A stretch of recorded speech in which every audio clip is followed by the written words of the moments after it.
Hello, bonjour à toutes et à tous, j'espère que vous allez bien. Waouh, merci beaucoup déjà Julien pour le 13e mois de sub consécutif. Je sais pas pourquoi il n'y a pas eu la notif, mais en tout cas, merci beaucoup. Isaac 4e, Isaac 4e, vous pouvez le voir d'ailleurs, il y a un nouveau décor. Alors attendez, je tente quand même de faire des petits réglages.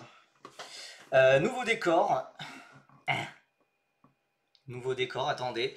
Hop, hop, hop, hop, hop. Donc oui, Isaac 4ème, c'est absolument phénoménal. Ouais, attendez, pour l'instant, peut-être que je fais ça. Ce sera peut-être plus simple. Ça sera même peut-être même carrément mieux là pour ce live là. Excusez-moi là. Bravo à Jar P4 en qualif. Moi je connais un autre pilote qui a fait une pole. Oui, ben on va en parler. Ne vous en faites pas. Si on est là aujourd'hui, c'est pas que pour parler de la 4ème place en qualification d'Isaac Adjar. Sensationnel, absolument sensationnel, et ça fait vraiment plaisir. Retour de la pause estivale, bam, tu poses une P4 en qualif, ça fait vraiment plaisir.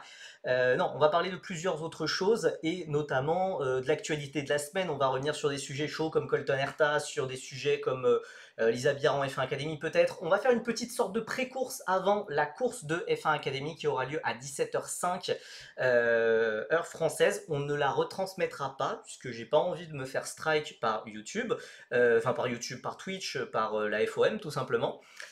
Donc je vais juste diffuser un live timing. Donc voilà, on aura l'occasion évidemment de parler de notre ami belge Dries Van Langendonk qui est en train de choquer le paddock de Formule 4 britannique. Première pole position en carrière dès sa première séance de qualification en Formule 4.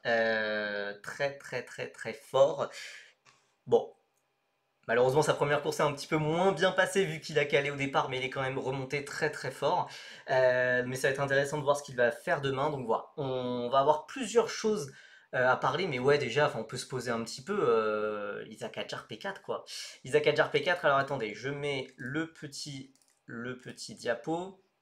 Attendez, hop. Non, ça marche pas. Ah, pourquoi il montre ça? Attendez. Pourquoi il montre ça? Pourquoi il montre ça? C'était pas prévu ça. D'où il sort ça, Isaac? Mais Isaac, il a ça depuis le début, hein. Il a ça dans le sang depuis le début. Pourquoi il veut pas me montrer mon petit diapo? J'ai fait un diapo, c'est quand même pas pour rien.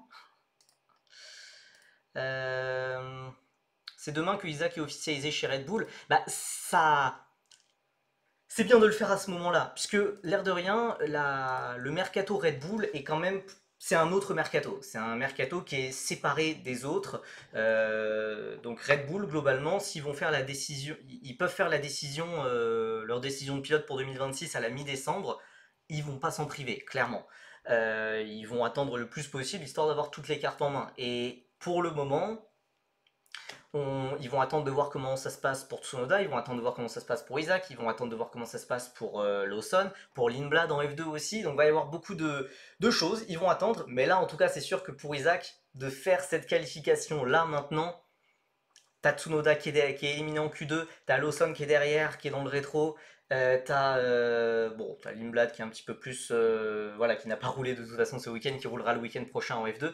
Voilà, c'est le meilleur moment pour sortir des perfs comme ça. Il sait qu'il est attendu, il y a eu quelques grands prix un petit peu moins bien, pas tout le temps de sa faute, mais voilà, où on l'a un petit peu moins vu. Et là, tu reviens de la pause estivale, claquer une P4 en qualification, meilleur résultat de sa carrière évidemment, avec une V-Card.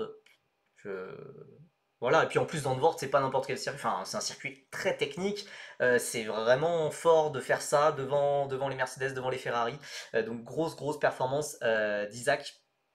Pour la British F4, donc pour Dries Van Langen, donc normalement il n'y a que les courses 2 et 3 qui sont diffusées sur YouTube.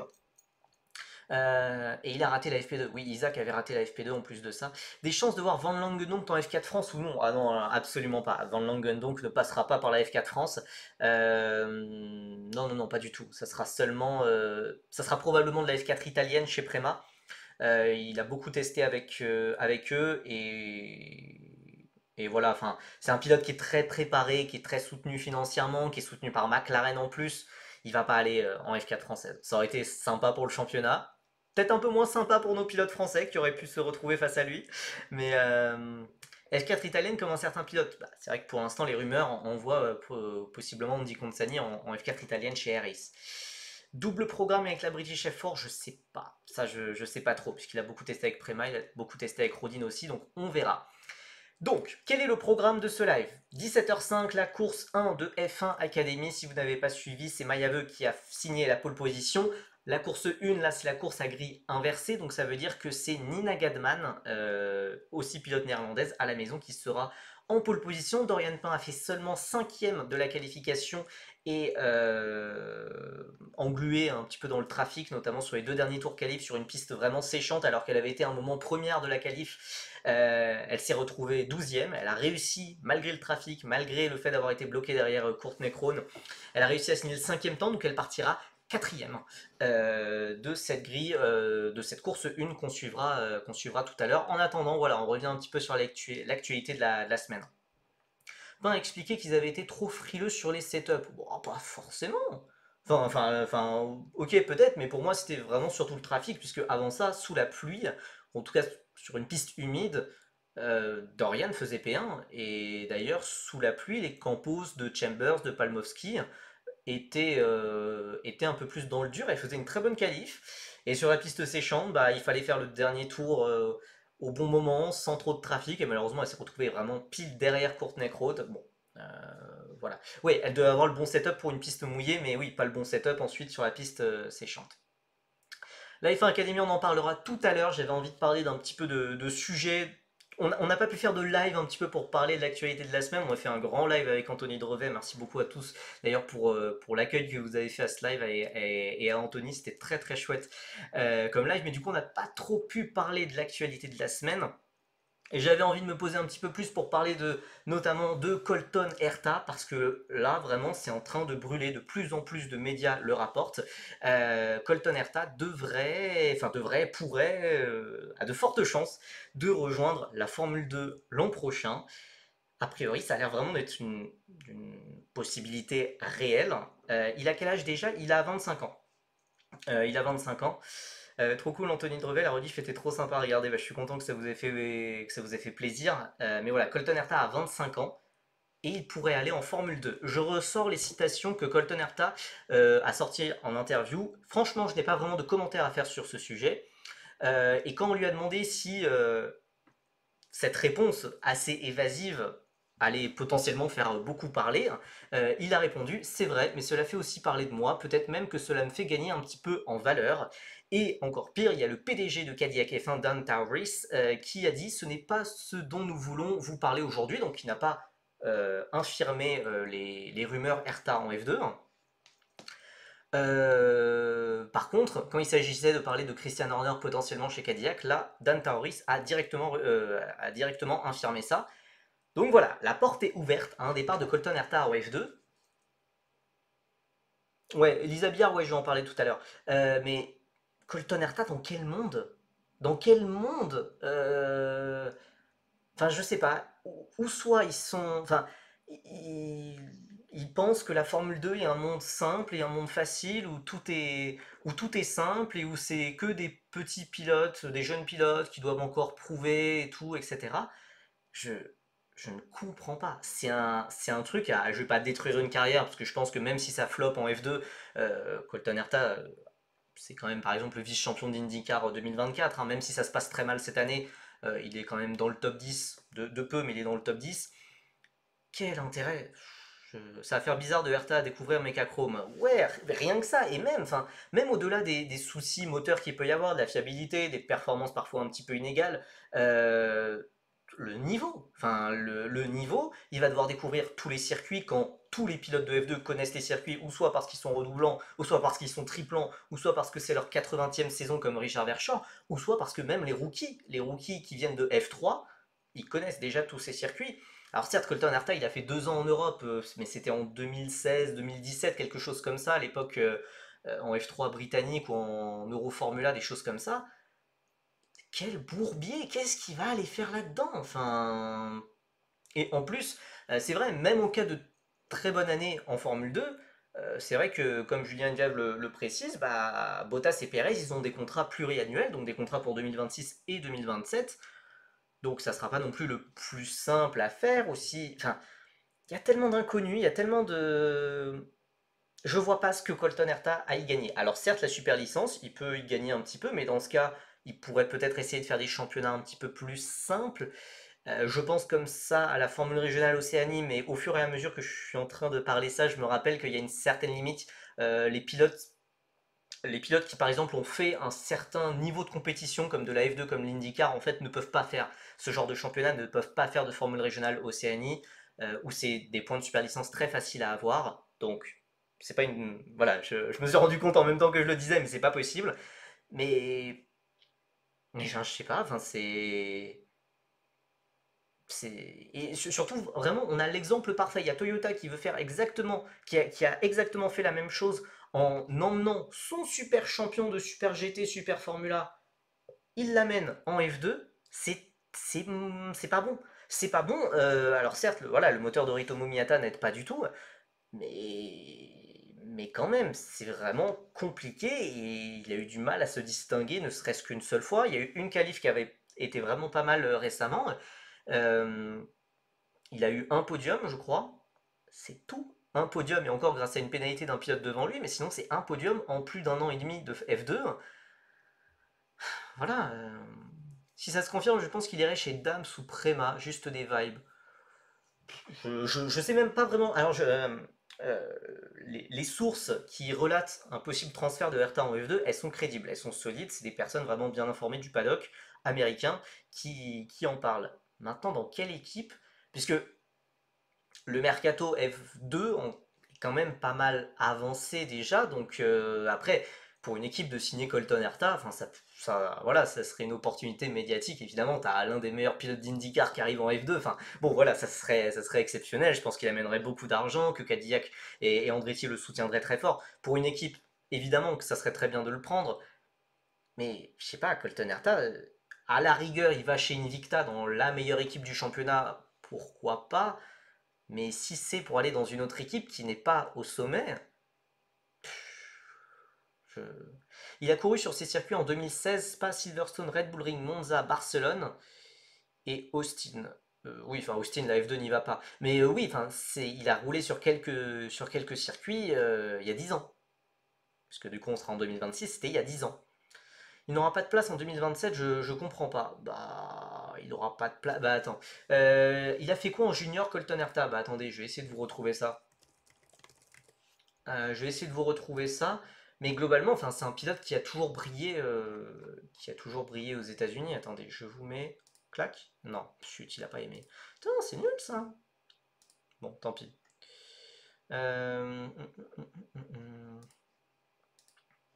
Alors, Colton Herta qui nous a fait bon, la formation américaine classique, j'ai envie de dire USF 2000. Il avait gagné Pacific F 1600. Ensuite, il est passé en Europe, enfin, en Grande-Bretagne plus précisément en 2015. Il avait été troisième de ce qui est aujourd'hui la F4 britannique.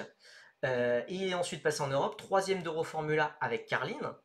Est-ce que ça pourrait entrevoir la porte d'une arrivée chez Rodin aujourd'hui, même si les propriétaires ont changé entre-temps.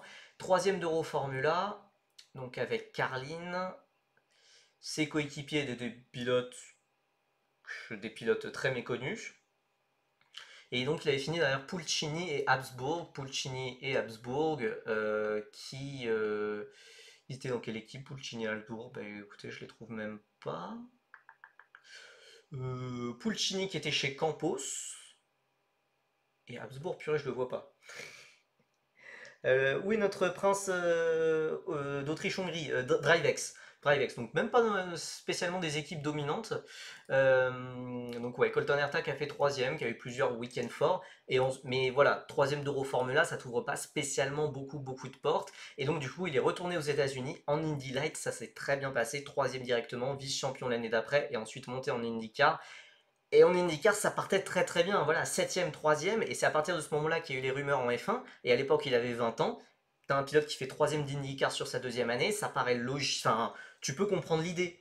Sauf qu'ensuite, ça a fait cinquième, dixième, dixième encore, deuxième en 2024. Et là, visiblement, neuvième en 2025. Ça se passe pas super bien cette année. Donc, bah, Habsbourg, il fait partie de la famille impériale d'Autriche-Hongrie, hein. Habsbourg. Ferdinand von Svonimir d'Habsbourg-Lorraine. Donc voilà, je ne comprends pas quel est le principe. Alors ça reste un pilote vraiment talentueux, mais ça, y a aucun doute là-dessus.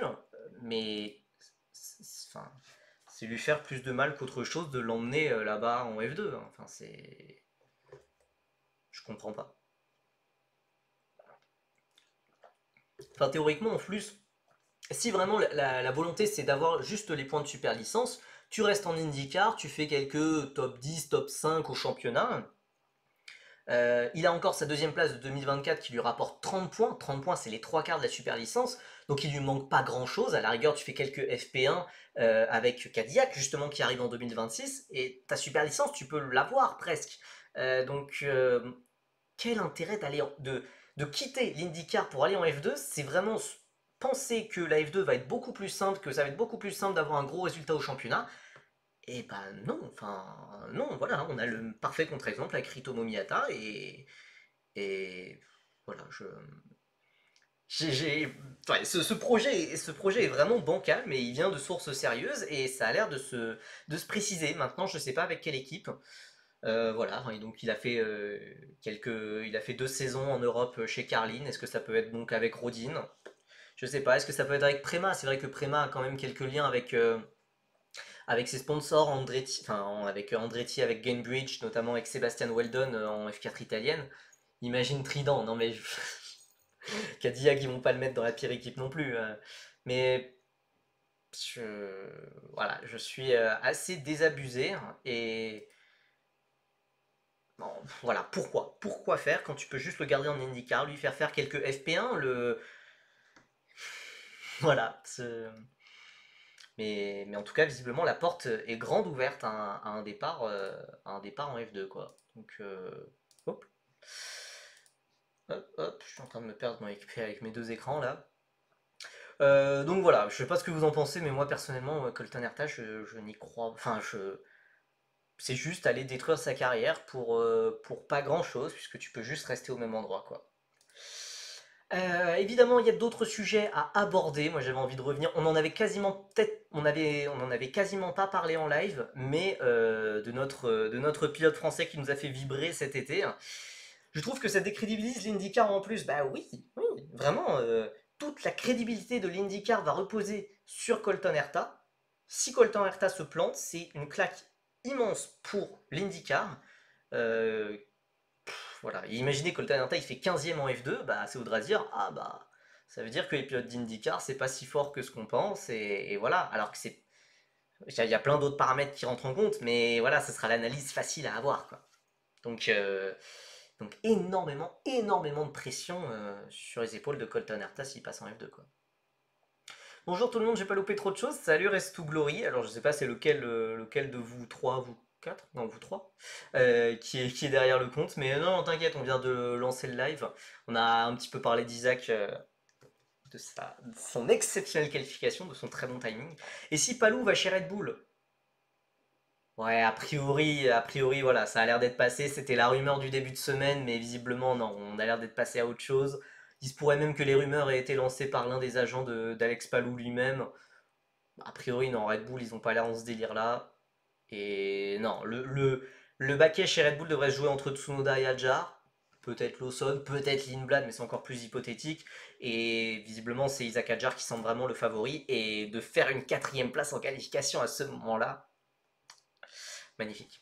Magnifique. Voilà, donc voilà, j'avais envie de parler un petit peu du pilote, du seul pilote un petit peu qu'on a suivi cet été. La pause estivale a été longue, mais finalement on s'en sort un petit peu. Sachel Roger, notre Français de 19 ans, et voilà, était l'une des seules raisons de s'emballer un petit peu cet été. Il a fait ses débuts en monoplace après avoir gagné un shootout, un shootout pour gagner sa place en F4 indienne gratuitement. Voilà, 2 victoires, 4 podiums, il est en tête du championnat, ça fait très plaisir. Bon, ce championnat est très atypique, avec une organisation laborieuse. D'ailleurs, les classements du championnat ont changé aujourd'hui, puisqu'il n'avait jamais annoncé le barème de points des courses. Donc en fait, d'ailleurs, il n'a pas 17 points d'avance, mais je crois qu'il en a 15. Mais, mais c'est très bien quand même. Enfin, voilà. Je, voilà, c'est la F4 indienne. C'est un univers impitoyable. C'est une organisation compliquée, quoi. Mais en tout cas, ça arrange notre Français qui, en quelque sorte, accroît son avance au championnat. 15 points d'avance sur des pilotes qui n'ont pas beaucoup de références, beaucoup de nationalités atypiques dans ce championnat, mais c'est assez sympa à regarder. Surtout moi, ce que j'aime bien dans ce qu'on a vu avec ce Français, que je ne connaissais pas encore il y a quelques mois, même s'il vient de Field Racing, qu'il avait été demi-finaliste, vraiment en course, c'est très très très solide. Évidemment, il a 19 ans, il débute en Formule 4, donc à cet âge-là, il y en a certains qui sont en Formule 1, hein, mais c'est franchement sympa. Il y a vraiment trois quatre pilotes qui se détachent un petit peu du lot. Et Sachel Roger en fait partie, vu qu'il est en tête du championnat, évidemment. En qualif, ça manque encore un petit peu de choses, mais en course, pouh, les dépassements qu'il nous fait, franchement, c'est du beau spectacle. Alors, c'est vraiment pas évident à trouver, genre un lien pour la F4 indienne à suivre. À suivre les courses, c'est vraiment pas évident, faut vraiment en vouloir. Mais en attendant, sur les deux derniers week-ends, il était engagé sur les circuits de Kari sur les circuits de Madras et de Kari en Inde. Et ça faisait vraiment plaisir. Donc voilà, ça nous a un petit peu occupé pendant cette pause estivale. La saison n'est pas terminée pour lui, vu que la prochaine manche est en octobre et les deux prochaines en novembre. Il a 12 points d'avance. Ah bon, je croyais que c'était. Non, mais vu que le classement a été changé, c'est normal que sur le Wikipédia, les deux derniers week-ends sont to be announced. C'est si bordélique que ça. Oui, 12 points, my bad. Mais oui, oui, la fin du calendrier n'a pas encore été annoncée. Voilà, on a les dates, mais on ne sait pas où. Et ça, c'est tout le sel de la F4 ancienne. Bah ouais. Ouais, ouais, ouais, voilà. Mais donc oui, en effet, 12 points d'avance sur Shane Chandaria, qui est un pilote kényan. Non, Budi International, non, la gestion du circuit est malheureusement très compliquée. J'adorais ce circuit quand il était en F1, mais le circuit est un petit peu laissé à l'abandon et c'est plus dangereux d'y aller qu'autre chose maintenant.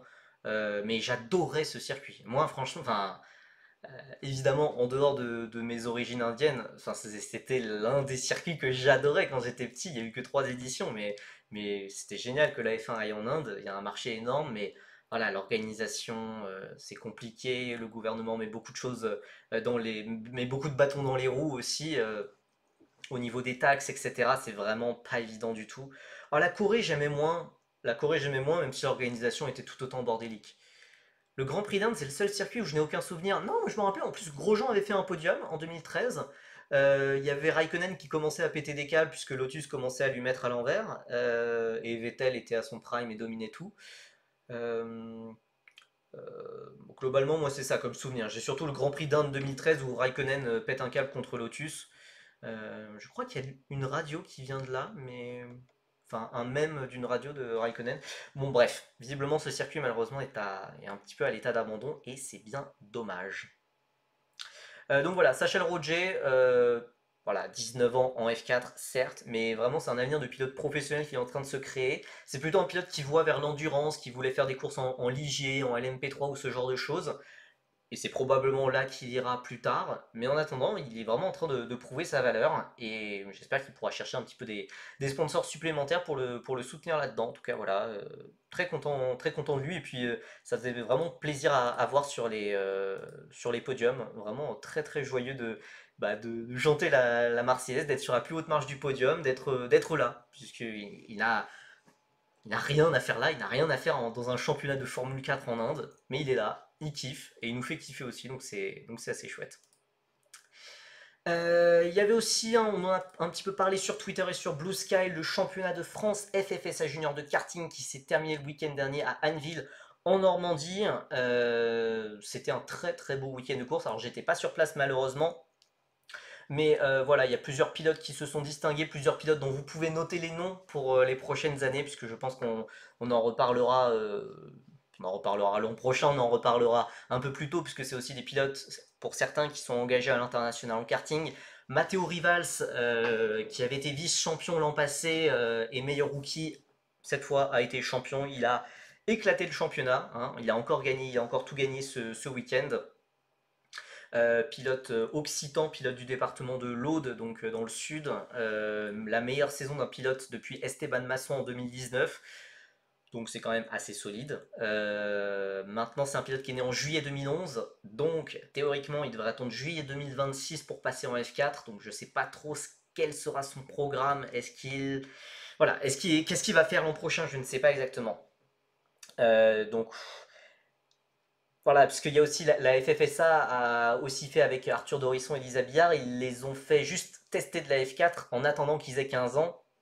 Je suis pas spécialement fan de ça, parce que pour moi ça fait plus, ça fait perdre le rythme de la compétition en fait de juste faire des tests, et j'aime pas trop ça. Et on a vu que malheureusement pour Arthur Dorisson et Lisa Billard, leur première année en F4 a été un petit peu compliquée quand même. Donc j'espère que Matteo Rivals pourra continuer à rouler. Il a un contrat avec Tony Kart, puisqu'il fait aussi la saison internationale d'Oka Junior. Il avait d'ailleurs fait la pole lors de la dernière manche du championnat d'Europe. Donc j'espère qu'il passera à la catégorie supérieure en âge, donc en Oka avec les plus de 14 ans, et ça serait vraiment top. Et peut-être voilà, quelques piges en F4 en fin d'année. Oscar Guccio, lui, c'est un 2010, donc c'est plutôt un profil de futur pilote de F4 française. Il aura l'âge de faire de la F4 France l'an prochain. Lui, il a été vice-champion. C'est un pilote qui est déjà engagé dans les catégories seniors. Donc qui a fait vice-champion, qui découvrait un petit peu le championnat, qui est rentré dans le giron fédéral, donc je pense que ça sent bon pour qu'il fasse de la F4 France l'an prochain. Et sa saison n'est pas passée inaperçue vu qu'il a été sélectionné par la France pour participer à une Coupe du Monde de karting un petit peu low cost en quelque sorte, une Coupe du Monde de karting avec tout le monde à matériel égal en novembre. Léonie R, oui, c'est une 2011. Elle a fait son premier podium. Oui, une pilote féminine. Il n'y a pas que Dorian Port, dont on parlera évidemment tout à l'heure pour la course de F1 Academy. Il n'y a pas que Lisa Billard qui est aussi en F4 France, dont on va parler tout à l'heure aussi. Il y a aussi Léonie R, 2011, 14 ans, qui a signé son premier podium, qui a fini top 10 dans le championnat. Elle avait commencé. Enfin, en fait, voilà, elle est montée week-end en week-end, et là, ça s'est vraiment concrétisé avec un premier podium.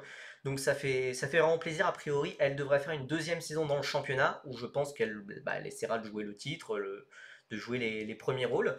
Et donc voilà, intéressant de voir. Il y a toujours des pilotes françaises qui arrivent, qui sont en préparation.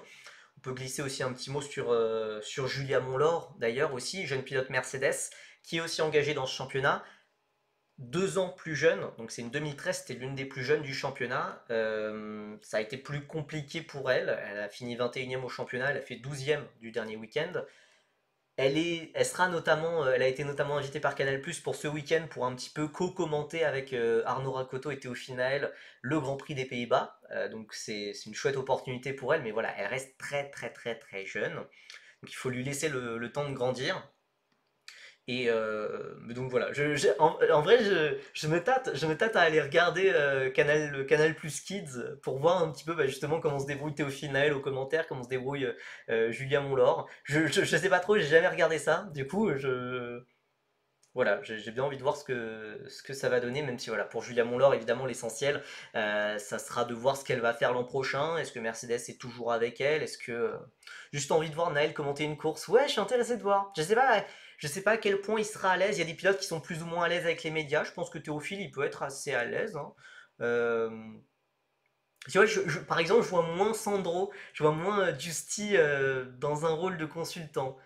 Sans que je puisse vraiment l'expliquer, je vois Naël peut-être un peu plus ouvert. Évidemment, je dis ça, je dis rien, il y a Gilter qui a déjà eu une expérience de consultant. Sa première expérience de consultant, il l'a eu sur la chaîne, quand on avait co-commenté ensemble une course de F4 France. Euh, Pourchère est très bien, oui. Après, Pourchère, il a déjà 22 ans depuis 10 jours. Il est déjà plus âgé, on va dire. 16h45, faut qu'on se grouille. Mais t'inquiète, t'en fais pas. Par contre, oui, moi je devrais. Ouais.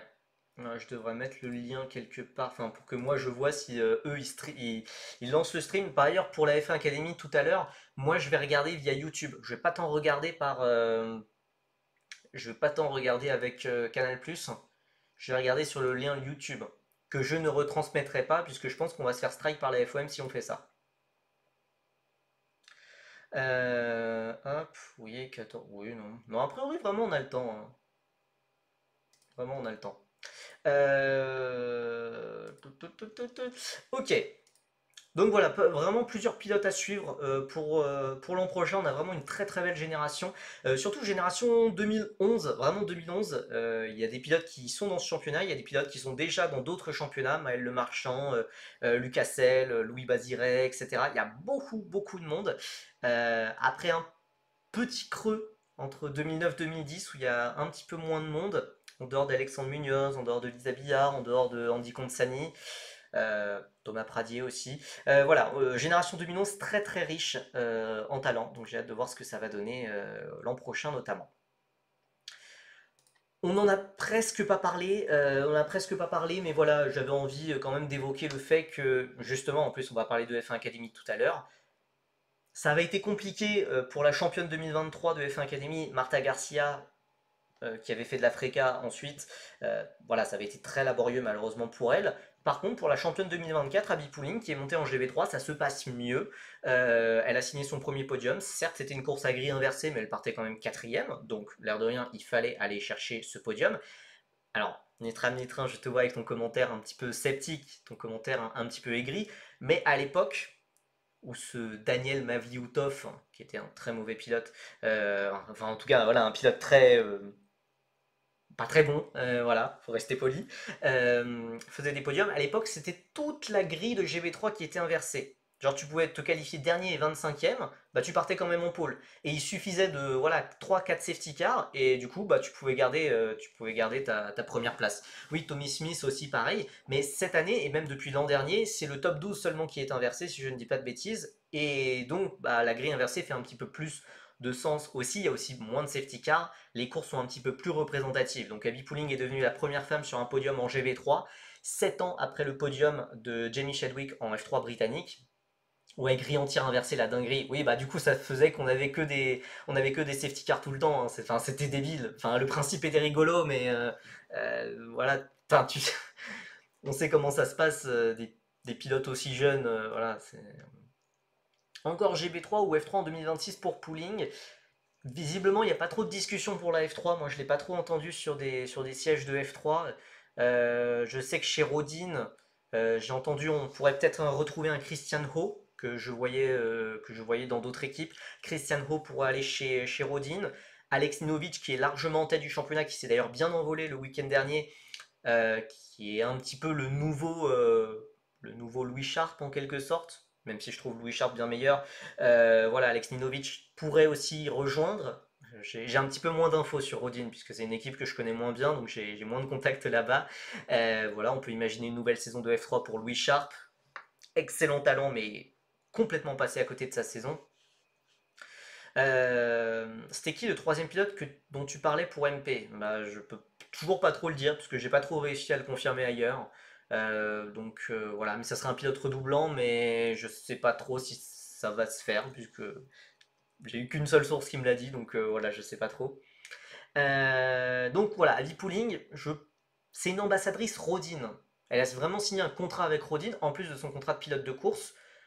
Donc j'imagine une deuxième saison en GB3. Si tu veux vraiment faire une trajectoire, une progression logique vers la F3, là, Abby Pouling actuellement elle est 12e du championnat. Elle fait des top 10 assez réguliers.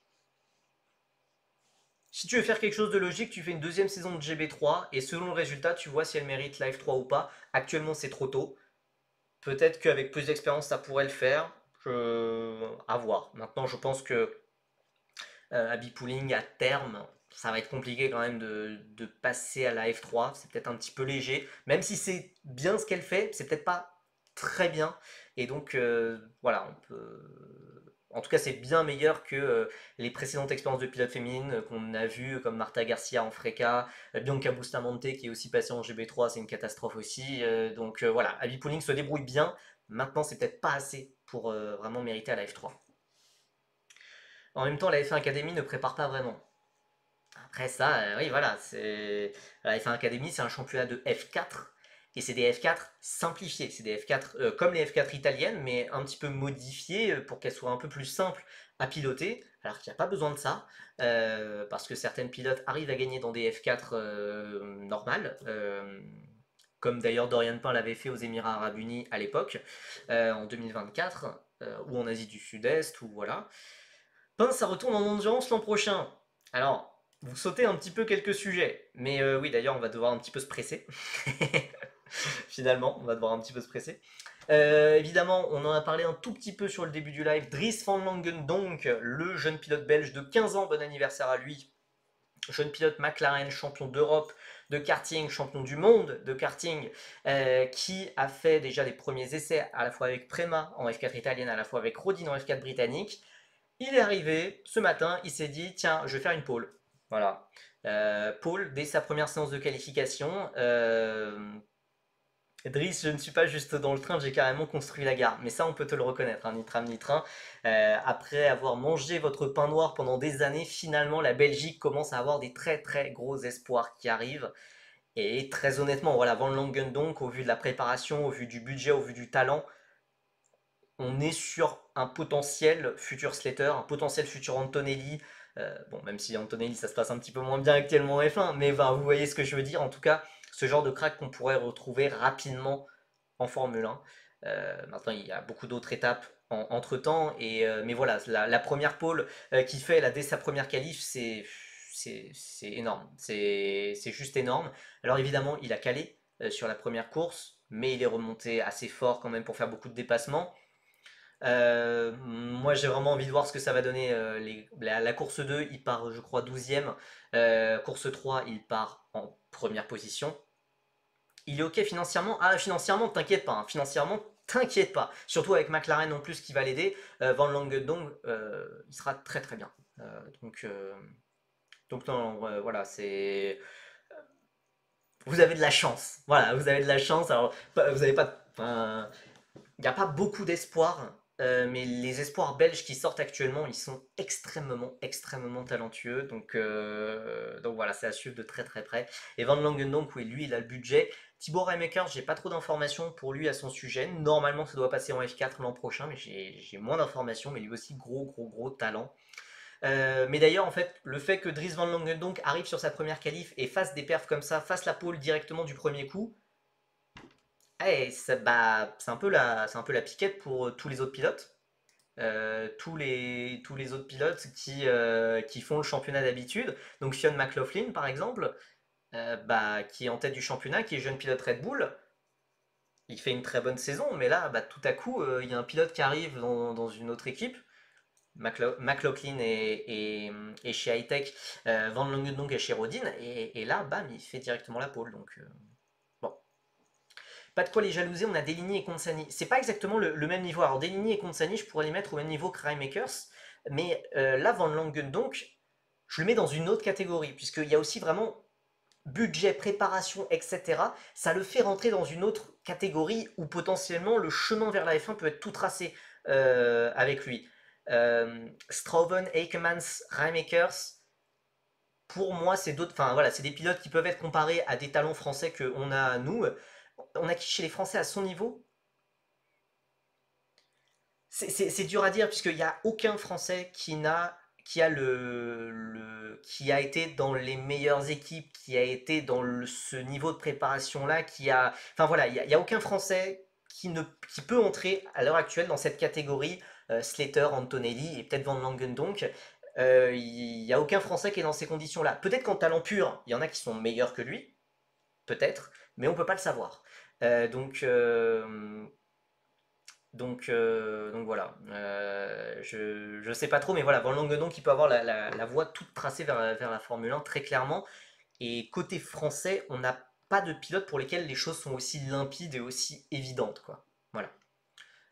Donc, mais voilà, très très très hypé par ce pilote extrêmement talentueux dont on, voilà, à suivre. Il partira en pôle demain, à suivre comment ça va se passer. On commence à se rapprocher de la F1 Academy. La F1 Academy qui doit démarrer dans une dizaine de minutes. Un petit point aussi sur Lisa Billard qui pourrait être la prochaine pilote française à rejoindre la F1 Academy. Elle est déjà en test avec Prema en Italie. Voilà, le fait qu'elle soit une Iron Dams devrait faciliter les choses, vu les liens très forts qu'il y a entre Iron Dams et Prema. Naël, ça joue fort quand même, manque plus qu'une académie. Ouais, mais même, c'est pas tout. Enfin voilà, c'est pas dans les meilleures équipes à chaque fois. Genre là, par exemple, il est chez Van Amersfoort. Euh, Théophile, enfin voilà, Van Langendonk qui ne passera pas dans des équipes de milieu de peloton en F3. Quand il arrivera en F3, ça sera directement avec les meilleurs. Enfin voilà, je sais pas quelle sera la meilleure équipe en 2027-28, mais, mais voilà. Mais c'est sûr que oui, Naël peut. Enfin voilà, gros talent évidemment, Théophile Naël aussi. Le truc qui m'embête un petit peu pour Lisa, c'est que elle n'a pas beaucoup de budget spécialement en dehors d'Iron Dams, donc j'ai un petit peu peur que la saison prochaine elle ne fasse que de la F1 Academy. Si c'est le cas, je vais pas dire que ça sera une année perdue, mais ça a le risque. Ça a le risque. Il faudra vraiment gagner pour continuer une progression logique en FREC, en Formule régionale européenne. Donc voilà, je suis un petit peu embêté. Je suis un petit peu embêté parce que voilà, moi j'aimerais bien la voir encore une deuxième saison en F4 mixte. Enfin, voilà, on la voit actuellement en F4 France. J'aimerais bien la voir continuer de progresser et apprendre en plus de la F1 Academy, qui est quand même un championnat de F4 simplifié ou en termes techniques. Euh, de ce que j'avais parlé avec elle, à Manicourt, elle veut refaire une autre saison de F4 française, mais elle n'a pas le budget. Bah oui, je pense que Iron Dams va plutôt rediriger le budget vers la F1 Academy. Donc voilà. Après, voilà, si elle gagne la F1 Academy, ça lui ouvre les portes de la FRECA, ça peut. Enfin, à voir. Mais on n'apprend pas grand-chose dans le championnat de F1 Academy. C'est une excellente visibilité, une excellente vitrine marketing. C'est quasiment maintenant obligé, enfin pour une pilote féminine, de passer dans le championnat pour se faire connaître. Mais voilà, en termes de pilotage, en termes sportifs, en termes techniques, il manque des choses quand même. Il manque des choses. Une meilleure espoir que Lovin Foss. Ah mais oui, enfin Lisa Billard c'est déjà troisième du championnat de France FFSA Junior de karting en 2023, c'est septième du FIA Academy Trophy, donc à l'international. Elle a déjà fait des podiums à l'international. Non, Lisa Billard, l'une des meilleures espoirs féminins qui existent actuellement. Mais voilà. Surtout la F1 Academy, tu roules pas beaucoup et en plus c'est que des circuits urbains. Bah attends, là on a Zandvoort. On a Zandvoort tout à l'heure dans quelques minutes. Mais oui, enfin, évidemment je vois ce que tu veux dire, le calendrier est très particulier et les tests restent assez limités quand même. Euh, On va passer à la F1 Academy avant que ça démarre vraiment. Dorian Pain est en tête du championnat avec 20 points d'avance sur Chloé Chambers, plus 10K abonnés, mais moins un an d'apprentissage. Alors plus 10K, non, plus 100K, hein, plus 100K facilement, voire même plus. Hein, non, ça peut vraiment exploser en F1 Academy. Je pense, enfin, j'espère pas que ça fasse régresser non plus, mais voilà. Mais ça peut se faire stagner, quoi. La F4 France est la moins coûteuse sur une saison parmi les 4 grosses F4, oui. Il y a 4 championnats de F4 majeurs, F4 britannique, espagnole, italienne, française, c'est la F4 française qui est la moins chère. Après, il n'y a pas d'équipe engagée, t'as pas d'ingénieur, t'as pas de mécano vraiment, enfin, t'as pas d'ingénieur attitré par exemple. Voilà, il y a d'autres choses que tu n'as pas, mais voilà, mais évidemment, sinon, la F4 tchèque ou voilà, il y a des championnats moins chers, mais c'est pas exactement le même niveau, quoi. Et oui, le même niveau de grille. Vous voyez la F1 Academy, le championnat à l'heure actuelle. Dorian Banté du championnat avec 20 points d'avance sur Chloé Chambers devant Maya Veu qui a signé la pole position pour la course de demain. Et la Lloyd est quatrième devant Alicia Palmowski, la meilleure rookie en quelque sorte. Alba Urup Larsen qui fait sa première saison complète en monoplace est 6ème. Tina Hausmann 7, Nina Gadman 8ème qui partira en pole position pour la course à grille inversée de tout à l'heure, dans quelques minutes. Emma Fledermayer, Bloch, Chong, Ferreira, Nobels, Anagdostiadis et Chikante et Avreda qui sont les 16 pilotes à avoir marqué des points. Et évidemment, la question, c'est quel avenir pour Dorian Pain. Je suis content qu'on aborde ça juste avant le début de la course. Est-ce que on souhaite à Dorian Pain de gagner le championnat? Question sérieuse. Elle est en tête du championnat, elle a 20 points d'avance, c'est très bien. Mais est-ce que c'est ce qu'on veut pour elle? Est-ce qu'on lui souhaite de gagner le championnat? Parce que si elle gagne le championnat, ça voudra très probablement dire une année de plus en monoplace. Puisque il n'y a aucun monde où elle gagne le championnat et elle part en endurance en GT. Je ne peux pas voir ça arriver. Le live est live, oui je sais, j'ai ça à côté. D'ailleurs le générique est lancé moi de mon côté. On voit Emma Felbermayer, on voit Chikonte, on voit Chong. Je vous mettrai le live timing hein, tout à l'heure, mais donc voilà, je suis un petit peu Surtout, voilà, Toto Wolff soutient sa carrière, Mercedes soutient sa carrière. Toto Wolff est évidemment très proche, vu qu'ils sont mariés avec Suzy Wolff, la directrice de la F1 Academy. Je ne vois pas Mercedes lâcher Dorian Pain après un titre en F1 Academy et la ramener en endurance. Ça serait une image terrible pour le championnat. Donc ça voudrait dire probablement une autre année en monoplace, une autre année en freak.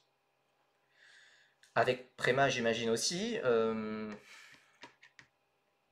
Il vaut mieux que Dorian gagne, car si elle le perd, ça peut être dur psychologiquement pour la suite de sa carrière. Bah pourquoi? Parce que tu peux te dire aussi, bah dans ce cas, enfin elle retourne en endurance, elle retourne en GT, elle retourne dans des voitures où elle a gagné.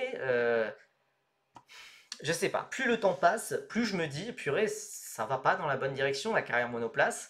Euh, je veux qu'elle gagne, mais elle ira en Freak ou en GB3? Bah elle ira où Iron Dams lui dit d'aller. Donc Iron Dams a plutôt des liens avec Prema, même si Iron Dams tente de faire des. Enfin, Iron Lynx, Deborah Mayer en tout cas, essaye d'économiser un petit peu d'argent, donc à voir. Mais non, elle ira en Freak, en tout cas, elle ira là où Prema est, normalement, hormis retournement de situation imprévisible. Mais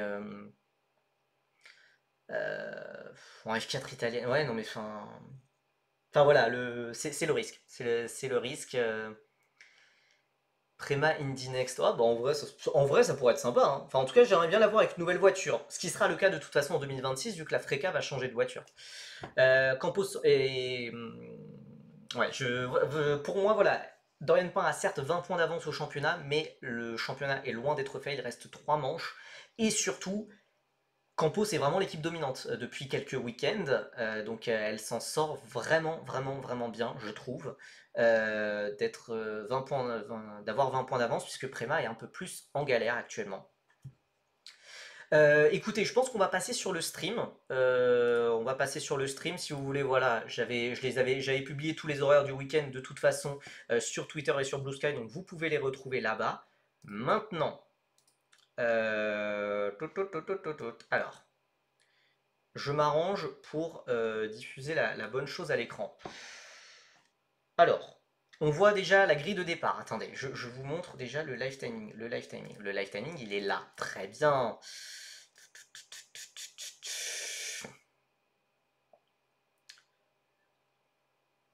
Alors, je suis concentré.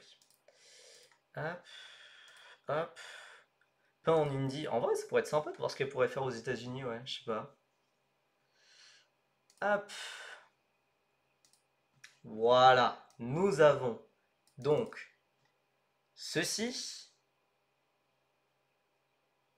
Voilà, voilà, ok. Donc vous avez ceci, vous avez le live timing. Sur YouTube, vous avez le stream de la F1 Academy si vous voulez voir la course en direct avec les images. Vous voyez d'ailleurs la grille de départ. Là actuellement, moi je vois la troisième ligne, Ella Lloyd et Chloé Chambers. Chloé Chambers, la pilote la plus proche de Dorian Pain au championnat. Dorian Pain partira quatrième derrière Lia Block, la jeune pilote Williams. Et ensuite, première ligne 100% Prema avec Tina Hausmann, la jeune pilote Aston Martin. Et Nina Gadman, la locale. La pilote alpine. Donc les Préma qui partent première, deuxième et quatrième. On rappelle, c'est la course à grille inversée. Donc Dorian Pain part devant ses rivales au championnat. Elle part devant Chloé Chambers qui est 5, elle part devant Maya Veug qui est 8. Évidemment, cette course offre moins de points au championnat, avec 10 points pour la gagnante. Et ensuite, c'est 8, 6, 5, 4, 3, 2, 1 jusqu'à la 8ème place. Donc Dorian Pain, elle peut aller gratter des petits points au championnat sur Chambers. Alors qu'on voit, on est en caméra embarquée avec Dorian Pain, et Dorian Pain qui a l'air d'être en train de se motiver, de se réchauffer un petit peu les mains. La piste est sèche, hein. D'ailleurs, on avait prédit un petit peu l'hécatombe, on avait prédit l'apocalypse sur le circuit de Zandvoort ce week-end. Pour le moment, ça a l'air de passer. Donc la piste est sèche, tout le monde est en pneu sec et en pneu lisse. Évidemment, oui, il y a une pilote dont on n'a pas parlé, c'est la wildcard, c'est la pilote invitée pour ce week-end, une pilote locale avec Esme Kosterman, puis jeune pilote de 20 ans qui a fait ses débuts en F4 l'an passé, en F4 indienne.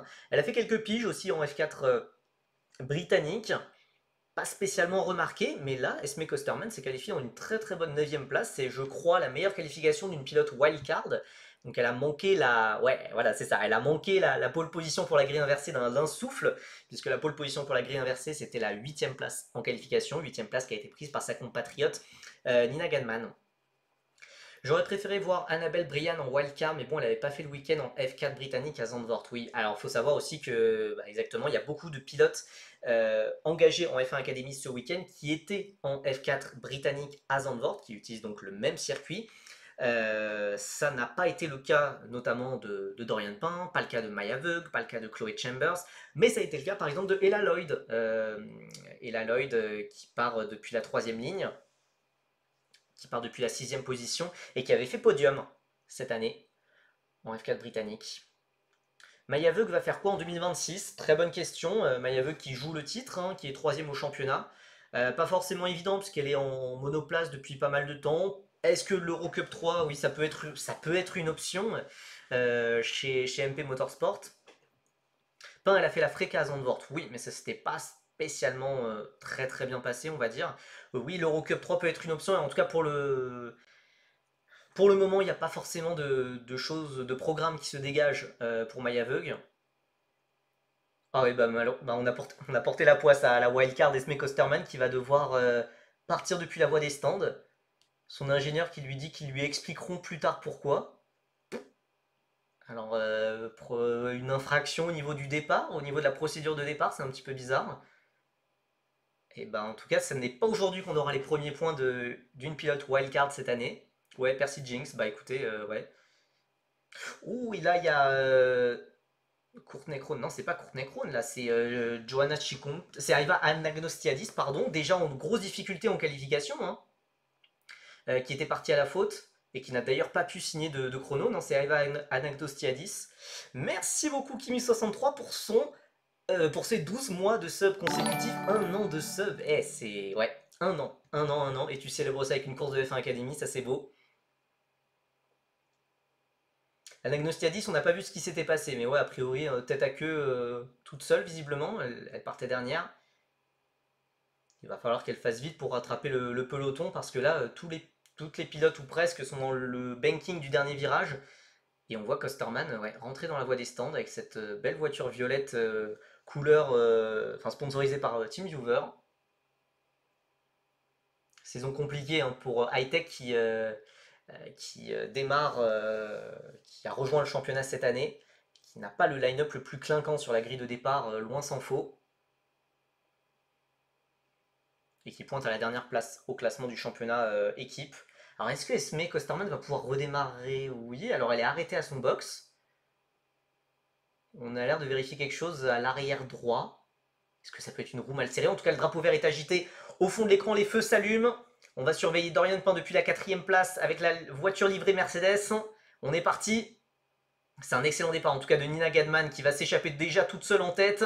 Dorian Pain qui essaye de défendre. Chloé Chambers est déjà à hauteur. Dorian Pain à l'intérieur. Chloé Chambers qui va enrouler à l'extérieur. Dorian Pain qui va laisser le minimum de place et qui va pousser un petit peu Chambers dans les graviers. Et Chambers, la numéro 2 du championnat qui va aller perdre quelques positions. T'as tellement de retard? Bah non, je suis en direct les gars. Je suis sur YouTube. Je suis sur YouTube moi. Hein. Dorian Pain qui essaye de prendre le meilleur sur Tina Haussmann pour la 3e position. Ça va pas passer. Là c'est l'enchaînement de virages vraiment sinueux. Gadman bloque. Lia bloque en 2e position.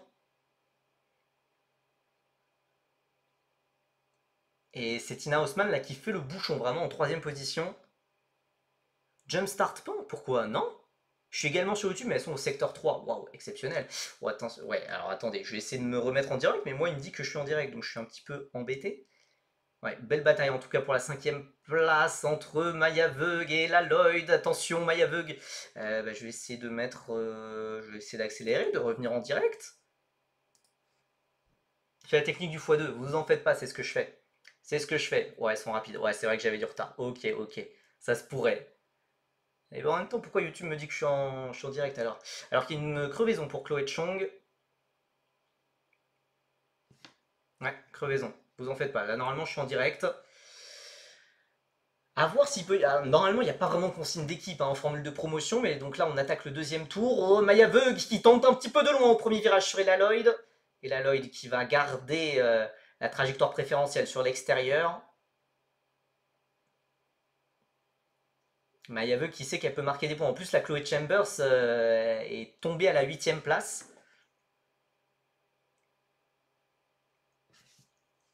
Par contre, oui, le live timing, il a décidé de ne pas s'actualiser, hein. Il a décidé vraiment de rester mort, hein. Je sais pas pourquoi. Je sais pas forcément pourquoi le live timing n'est pas. Alors qu'il y a Jimmy Chadwick, tiens, il y a Jimmy Chadwick qui est là de la partie. Alors que j'essaye de relancer le live timing moi de mon côté, pour qu'au moins vous ayez quelque chose un petit peu à l'écran. Oh, il y a Tina Houseman qui a perdu beaucoup de positions. Il y a un panneau de polystyrène qui s'est envolé. Alors Tina Houseman a disparu des classes. Et Tina Houseman s'est crashée malheureusement. Tina Houseman est partie à la faute. Alors est-ce qu'il y a pu avoir un contact avec sa coéquipière Dorian Pain? On en a vu beaucoup, hein, des Aston malheureusement dans le mur, hein, depuis le début du week-end. À la fois pour Stroll, à la fois pour Tina Houseman. On n'a pas vu le début de l'action, alors drapeau jaune évidemment. Et ça sera probablement une safety car, hein, parce que la voiture est bien encastrée dans le mur. Ouais, safety car. Safety car. Tina Houseman, la pilote qui aurait dû se battre pour le titre en F1 Academy l'année dernière selon Percy. Bah, on fait tous des erreurs, hein. Qu'est-ce que vous voulez que je vous dise? Qu'est-ce que vous voulez que je vous dise?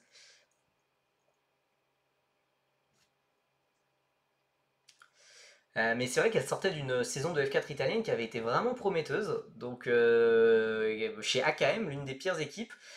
Pas de dégâts sur la voiture de Dorian, donc je crois que Tina s'est sortie toute seule, nous dit Ben de Caméléon. Bah oui, ça a l'air. Alors Dorian Pain était vraiment proche, mais j'espère qu'on pourra revoir l'action. Après, selon Percy, Voisin est champion à Monza. Eh, c'était pas évident, hein, de faire des prédictions avec une nouvelle réglementation. Je me suis mouillé, j'ai tenté et ça n'a pas marché. Alors on revoit le départ. On revoit le départ. Moi, je vois pas de problème, hein, pour le départ de Dorian Pain. Par contre, elles étaient à 3 de front. Ça aurait pu vraiment mal finir entre Pain, Chambers et Lloyd. Heureusement, Lloyd a freiné. Par contre, ouais, Dorian Pain a vraiment élargi sa trajectoire pour ne laisser aucune place à Chloé Chambers. Mais bon, évidemment, c'est sa principale rivale au championnat. D'ailleurs, on va voir en caméra embarquée ce qui s'est passé. Donc, Dorian Pain au départ, oui, qui est en soi, elle tourne. Elle se bat avec sa voiture, elle se bat avec sa voiture et c'est vrai qu'elle ne laisse pas de place. Bah voilà, d'ailleurs on revoit avec le point de vue de Chloé Chambers. Ah, il y a pas de place qui est laissée, il n'y a pas de place qui est laissée évidemment. Chambers ne se plaint pas directement à la radio, on lui dit Should we report anything Chloé? Let us know if we need to report something.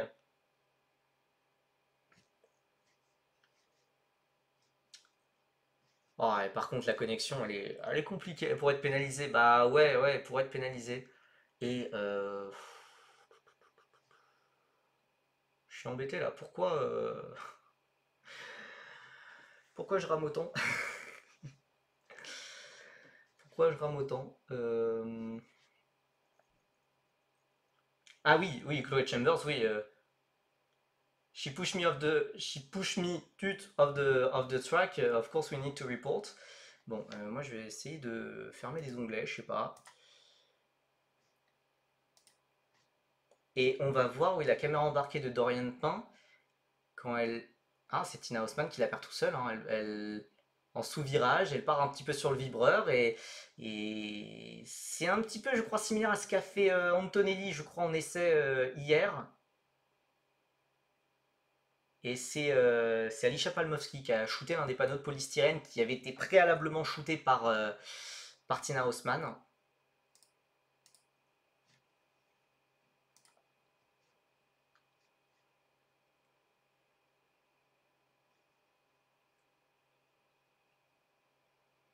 En tout cas, la voiture est en train d'être évacuée. Je pense pas que ça restera trop longtemps comme ça. Chambers, elle est à l'extérieur, elle devrait le savoir. Alors, c'est vrai. Bah là, voilà, c'est l'éternel débat. Qu'est-ce que normalement pour moi, comme l'avait dit le grand Fernando Alonso, tu dois toujours laisser de l'espace.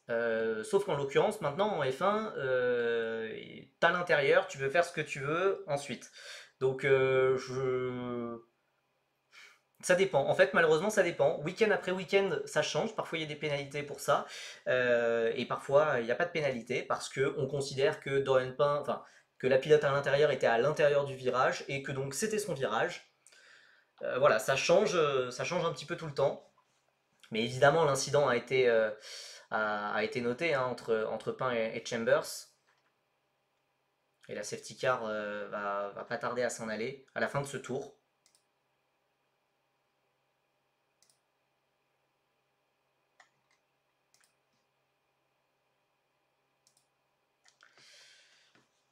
On a toujours Nina Gadman et Elia Bloch en tête de cette course, donc une préma et une ART. Ça n'a pas été une all the time you have to leave a space. Bah exactement, all the time you have to leave a space. Bon, moi ça commence à me fatiguer là, le stream là il est d'une qualité immonde. Donc vous savez quoi, je vais peut-être le regarder moi de mon côté. Je me demande combien vaut notre voiture. Super, avec une pub de Franck Leboeuf, magnifique.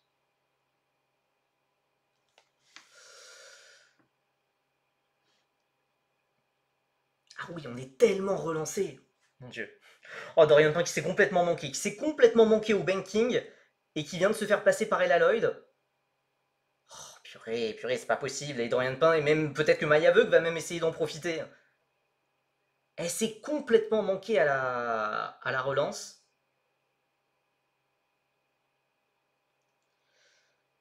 Non, elle va garder sa quatrième place face à Maya Veug. Et pourtant, Lloyd, elle défendait vraiment face à Veug. Mais donc, enfin là, je suis en train de revoir l'action avec un petit peu de retard. Ah ouais, non, oui, c'est ça, Dorian Pang, malheureusement, qu'il a perdu. Elle est allée vraiment trop loin dans le banking. Et elle est même allée un petit peu en dehors de la piste, quoi. Ouais, elle s'est loupée. Elle s'est loupée toute seule, malheureusement. Dorian Pang qui tombe au quatrième rang, au pied du podium.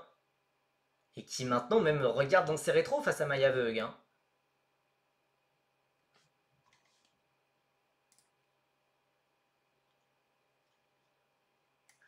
Hop, on va passer comme ça. Voilà. Bon, on a toujours Nina Gadman en tête, devant Lia Bloch, et la Lloyd. Et la Lloyd en plus vraiment qui est en confiance. Mais là, Dorian Pain, c'est elle qui est pas en confiance. La quatrième, elle doit tenter de défendre face à Maya Veug.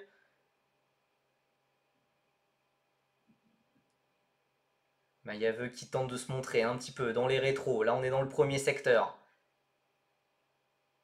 Maya Veug qui plonge à l'intérieur de ce banking, mais c'est souvent à l'extérieur qu'on a plus de vitesse. Donc Dorian Pain reste bien devant. C'était pas la course espérée là pour Dorian.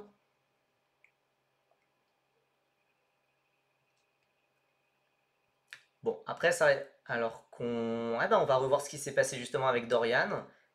Est-ce qu'elle a été un peu surprise par Bloch devant? Non, pas spécialement. Ben, en caméra embarquée comme ça, on dirait qu'elle a été poussée de derrière, mais non, non, on a bien vu qu'il s'était rien passé. C'est très un petit peu bizarre comme chose, mais non, elle est vraiment tout seule. Hein. On l'a pas poussée. Et malheureusement, elle perd la troisième place du podium. Alors Nina Gadman, la pilote Prema, on rappelle malheureusement, ce qui est un petit peu dommage en F1 Academy, ce qui est un petit peu dommage, c'est que on ne montre que les constructeurs, que les équipes de F1 qui soutiennent les pilotes. Donc on a une Alpine, une Williams, une McLaren devant une Mercedes, mais non, ce n'est pas comme ça. C'est bien une Prema qui est en tête devant une ART, une Rodin et une Prema. C'est la coéquipière hein, donc de Dorian Pain qui est en tête de la course et qui s'envole. Hein. Nina Gadman, elle est en train de faire un gros boulot. Elle améliore ses chronos. Une 38-1 là sur le tour précédent. Attention, et encore une fois, Dorian Pain qui doit allumer ses roues au premier virage de Tarzan pour défendre face à Maya Veug. Heureusement, il n'y a pas beaucoup d'opportunités de dépassement sur le circuit de Zandvoort. Ça l'aide. Et Elaloy ne s'envole pas non plus. Hein. Elaloy ne s'envole pas non plus. Il y a vraiment ce groupe pour la troisième place. Attention Maya Veug qui est à hauteur de Dorian Pain, on est sur la partie vraiment sinueuse. Est-ce qu'elle va tenter quelque chose de magnifique à l'extérieur? Mais c'est passé! Mais c'est passé sur... Mais c'est exceptionnel. Alors passer dans cet endroit-là, donc après le banking du troisième virage, c'est du très très haut level ce qu'elle vient de faire Maya Veug. Et malheureusement, c'est au détriment de Dorian Pin qui perd encore une position. Alors que derrière, duel entre les Campos d'Alisha Palmowski et Chloé Chambers, ça tourne à l'avantage de l'américaine Chloé Chambers, sixième, qui va se retrouver du coup derrière Dorian Pin, qui l'avait un petit peu aidé à sortir sur le premier tour. Alors Palmowski va essayer de répliquer face à sa coéquipière de chez Campos. Chambers, voiture Red Bull Ford, face à Palmowski, couleur Red Bull classique. Mais je j'ai pas compris. Encore une fois, j'ai pas vraiment compris. En sortant du banking, Dorian n'avait aucune motricité et Maya Veug a pu sortir tellement facilement, tellement plus facilement que Dorian.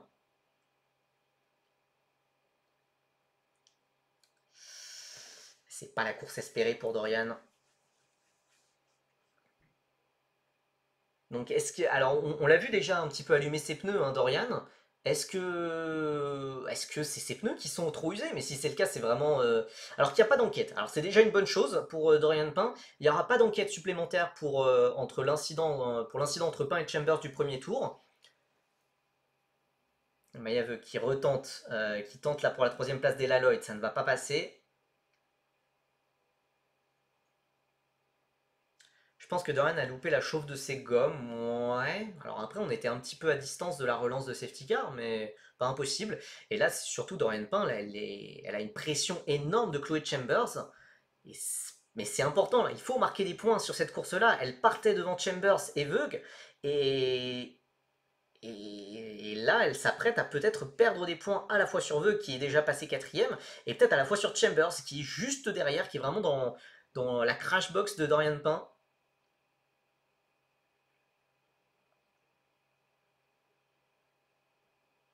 Gros premier secteur hein, de l'IA Block là, qui est en train de revenir sur Nina Gadman. À voir si l'IA Block peut aller décrocher sa première victoire de cette saison. Ça ferait du bien à toute l'équipe française d'ART. Ouais, ça a été plus compliqué sur le deuxième secteur malheureusement. J'ai envie de dire ce qui fait un petit peu sursis dans la course de Dorian Pin, c'est que Ella Lloyd a un rythme assez faible aussi. Donc il y a tout un groupe pour la troisième place. Donc j'espère que Dorian Pin est peut-être en train de laisser passer la tempête. Et que il y aura peut-être une deuxième vie au niveau de ses gommes. Maya Veug est en train d'essayer de trouver l'ouverture sur Ella Lloyd. Au premier virage, elle passe à l'intérieur. Et Maya Veug laisse la place à Ella Lloyd cette fois. Ça se laisse le minimum de place qu'il faut. Mais Maya Veug, c'est des sublimes dépassements qu'elle nous fait et c'est passé. Là, cette fois, la néerlandaise est passée.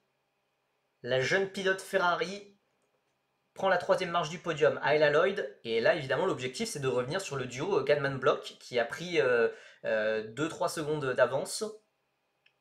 Et encore une fois, Pin qui doit défendre face à Chambers. C'est Chambers qui va peut-être passer à l'intérieur. C'est difficile de dépasser ici, mais là, Chambers, elle est en train de tenir à l'intérieur sur Dorian Pin. Il va falloir qu'elle retarde le freinage pour passer, et ça va passer. Ça va passer pour l'américaine. Cinquième, et peut-être même qu'Alisha Palmowski va pouvoir en profiter sur Dorian Pin. Dorian Pin qui referme. Elle reste devant la pilote Mercedes, elle reste devant la pilote derrière, enfin devant Palmowski. Mais là, Dorian Pin à sixième. On rappelle la zone des points, c'est le top 8. Au vu de la physionomie de la course, on est en train de se demander, même si Dorian Pin va garder va quand même sauver quelques points. Ouais, le début de course de Veug a montré dans toutes les écoles, hein, c'est exceptionnel.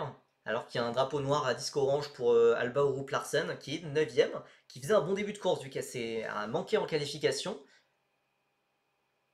Mais à chaque fois en sortant du banking du troisième virage, voilà, elle n'a aucune motricité, c'est exactement ça. Et elle se fait toujours passer, à la fois par Veug, à la fois par Lloyd aussi, à la fois par Chambers maintenant. Maintenant, on devrait avoir une bataille pour la quatrième place entre Lloyd et Chambers. Lloyd qui est aussi en difficulté, hein, malgré un bon début de course. Mayeveuk qui a signé le meilleur troisième secteur absolu. Va falloir voir. Maintenant, Mayeveuk va avoir un tour dans l'air libre. Et il va falloir voir vraiment son rythme dans l'air libre. Si elle peut revenir sur Gadman et Block, hein, il reste encore 8 tours, plutôt 7 tours et demi. En tout cas, on voit clairement la différence de rythme entre Veug et Lloyd.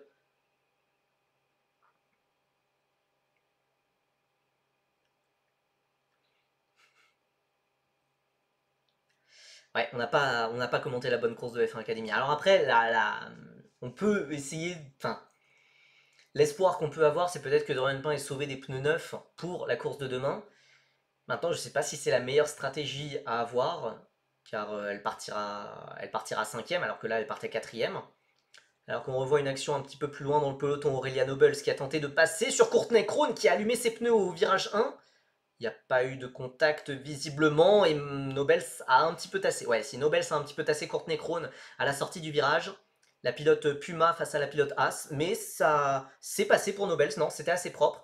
Elle a laissé de la place, elle a laissé suffisamment de place sur Courtney Crone, la pilote américaine coachée par Alexandre Préma, l'ancien rival d'Hamilton et Rosberg en GP2. Alors que le Group Larsen rentre au stand. Dorian a un problème de puissance, non, mais dans le dernier virage, il a du mal à accélérer. Ouais, non, mais enfin, voilà, c'est ma question. Est-ce que c'est juste les pneus qu'elle a un petit peu allumés en début de course? Mais ça avait pas l'air grand chose, hein. Alors, Alba ou Larsen, on essaie de lui changer. Non? On a fait un petit peu des réglages d'aileron, mais visiblement, en tout cas, la voiture était devenue dangereuse. Donc, c'est un petit peu dommage pour Larsen qui faisait une bonne remontée et qui était à la porte des points. Mais oui, il y avait eu un incident entre Alba Group Larsen et Chloé Chang qui avait provoqué justement la crevaison de l'américaine, de la britannique, pardon.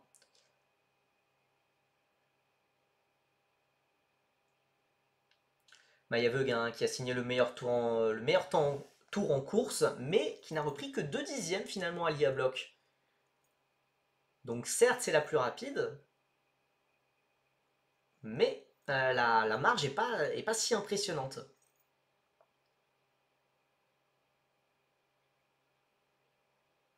Probablement, là, Nina Gadman, elle est en train de faire un très très gros week-end à domicile. Là, vraiment, ce week-end est vraiment en train de sourire aux pilotes néerlandaises, à Nina Gadman, à Maya Veug. Nina Gadman qui revient de loin. On rappelle qu'elle a loupé la deuxième séance d'essai libre parce qu'elle avait été déclarée inapte par les médecins.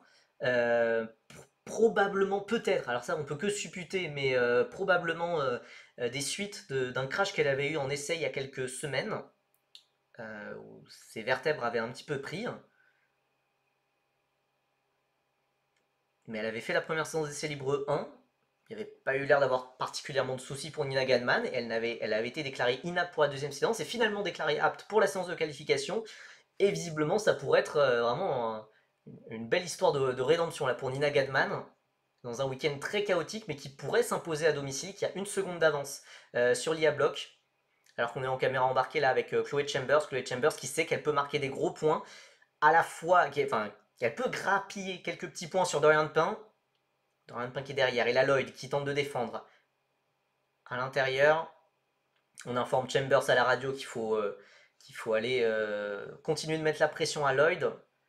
Lloyd qui a déjà fait un podium ici, visiblement le podium ne sera pas pour aujourd'hui. Elle est en quatrième place et elle défend, elle regarde surtout derrière parce que Maya Veug devant s'est complètement envolée. Attention, Chambers à l'extérieur, c'est rare de passer ici. Non, ça ne va pas passer pour la pilote Campos.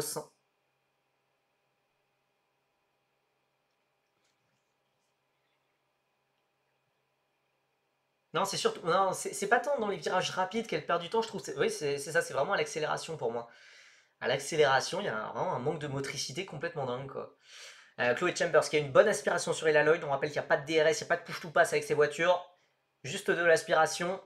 Ça va être un peu loin pour Chambers pour tenter une attaque. Elle se montre un tout petit peu dans les rétros. Sur la pilote McLaren, moins expérimentée. Après, ça permet à Dorian Pain de rester au contact. Vraiment, Ella Lloyd, c'est vraiment la bouée hein, de Dorian Pain dans cette course. Pain qui est toujours sous la menace d'Alisha Palmowski, la vice-championne GB4 en titre.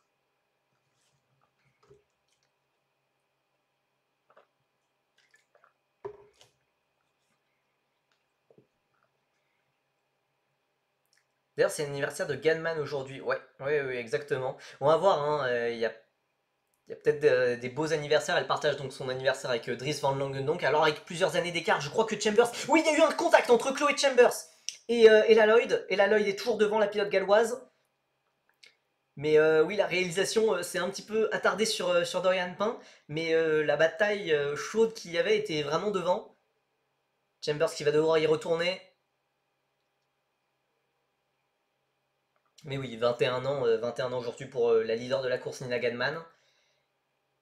Mailleveux qui grappille, hein, dixième après dixième. Elle a repris quand même 6 dixièmes là, à bloc sur le dernier tour. Ça revient fort. On revoit Chloé Chambers. Chloé Chambers qui a une motricité complètement folle, qui a une adhérence dans les virages rapides. Et oui, il y a bien eu un contact. Aileron contre pneu ou pneu contre pneu. J'avais peut-être l'impression que c'était aileron contre pneu. Et derrière, Esme Kosterman, la wildcard, qui a fait un bon dive bomb et qui a bien allumé ses gommes au premier virage pour prendre la 12e place à Courtney Crone. Chambers venait de loin? Ouais, pas tellement, hein. En soi, elle était à hauteur, hein, au niveau du virage. C'est compliqué de se jeter comme ça, bah c'est compliqué, mais bon, en soi, voilà, il y a eu un petit contact, a priori pas eu de dégâts supplémentaires.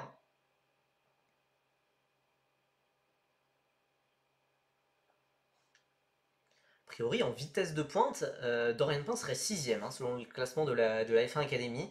Et c'est pas tant, voilà, c'est pas tant sur la vitesse de pointe où elle est en difficulté. Oui, Nina Ganman, c'est une 2003, hein. Je confirme, Nina Ganman, c'est une 2003, donc c'est probablement 22 ans, oui. Merci Batchi28.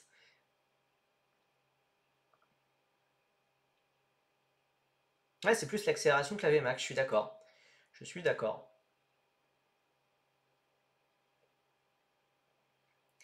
Ah, alors il y a l'incident entre Chambers et Lloyd qui est noté pour avoir causé une collision, mais non, il n'y a pas d'enquête à avoir là. Enfin, les deux voitures vont bien.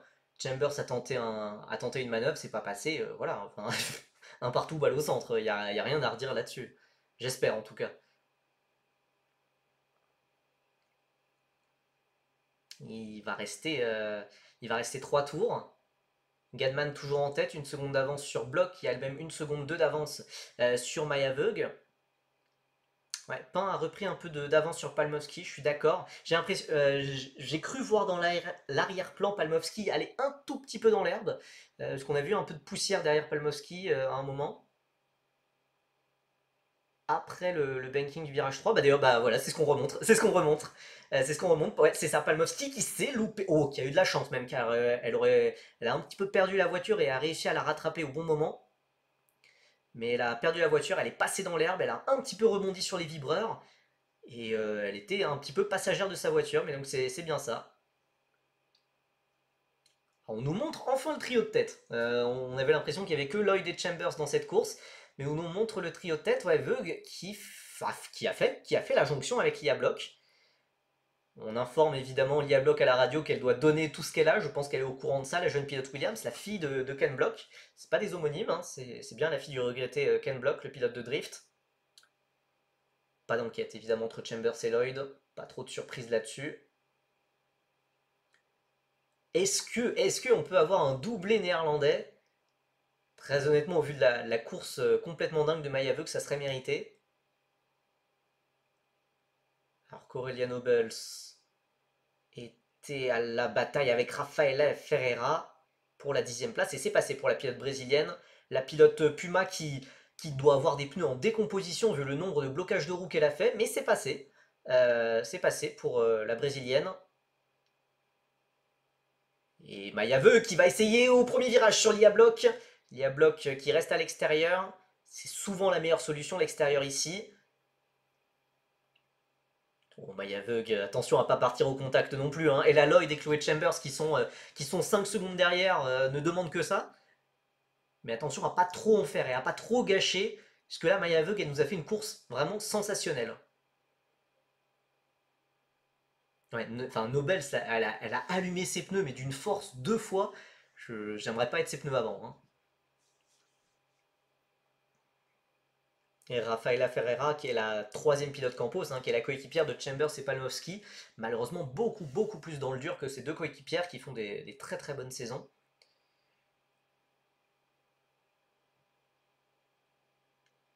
Bon, visiblement la victoire Elle a l'air d'être réservée à Nina Ganman, elle doit juste plus faire d'erreur. Maintenant, qui pour la deuxième place? Il reste encore un tour et demi.